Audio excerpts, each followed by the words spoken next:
Hello friends, हमारे YouTube channel में आप सभी का स्वागत है। आज हम आपको देवघर के बाबा बैद्यनाथ मंदिर से मात्र 10 किलोमीटर दूर एक ऐसे रहस्यमय स्थान के दर्शन कराने के लिए जा रहे हैं जहां के संकरे रास्तों और प्राचीन पत्थरों में आज भी रामायण काल की कहानियां प्रचलित हैं। जी हम बात कर रहे हैं तपोवन पर्वत की। अब बात करते हैं इस स्थान का नाम तपोवन क्यों पड़ा।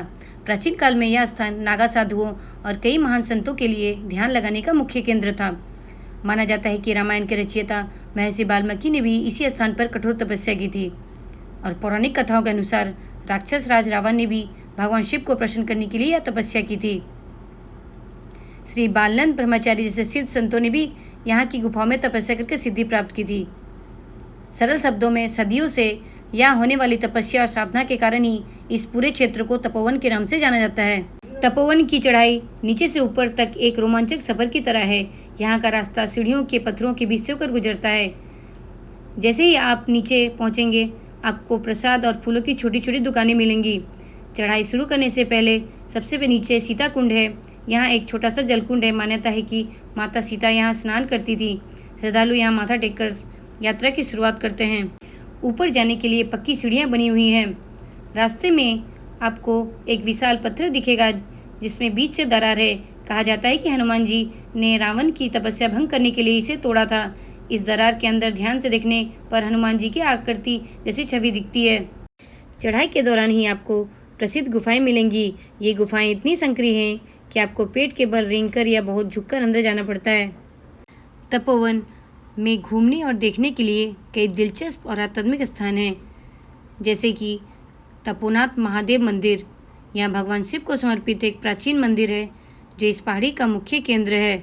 यहाँ आपको प्राचीन गुफाएं पहाड़ियों में देखने को मिलेंगी जहाँ प्राचीन काल में ऋषि मुनियाँ तपस्या करते थे। माना जाता है कि महर्षि वाल्मीकि ने भी यहाँ तपस्या की थी।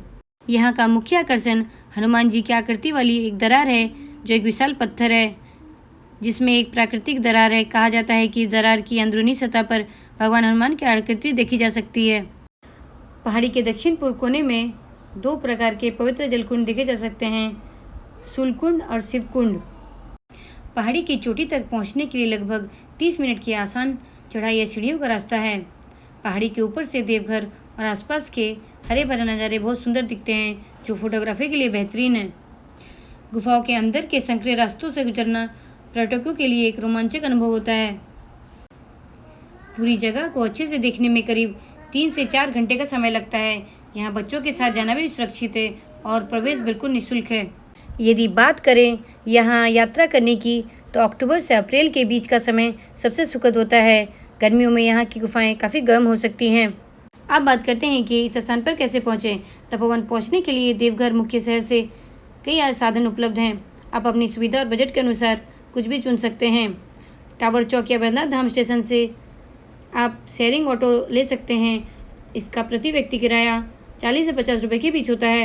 अगर आप परिवार के साथ हैं तो ऑटो बुक करके आने जाने और वहाँ रुकने के लिए 300 से 500 रुपये तक मोल भाव कर सकते हैं।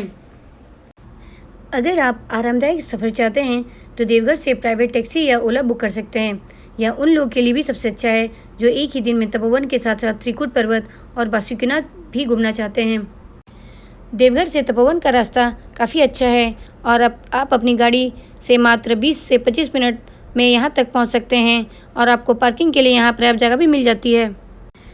तपोवन केवल पत्थरों और गुफाओं का ढेर नहीं है बल्कि यह देवघर की उस विरासत का हिस्सा है जहाँ आज भी शांति और रोमांच के साथ सांस लेते हैं। चाहे आप भगवान शिव के भक्त हों, इतिहास प्रेमी हों या फिर प्रकृति की गोद में कुछ पल सुकून के बिताना चाहते हों तो तपोवन आपको निराश नहीं करेगा। तपोवन की यात्रा आपको प्रकृति के करीब ले जाती है और प्राचीन इतिहास की याद दिलाती है।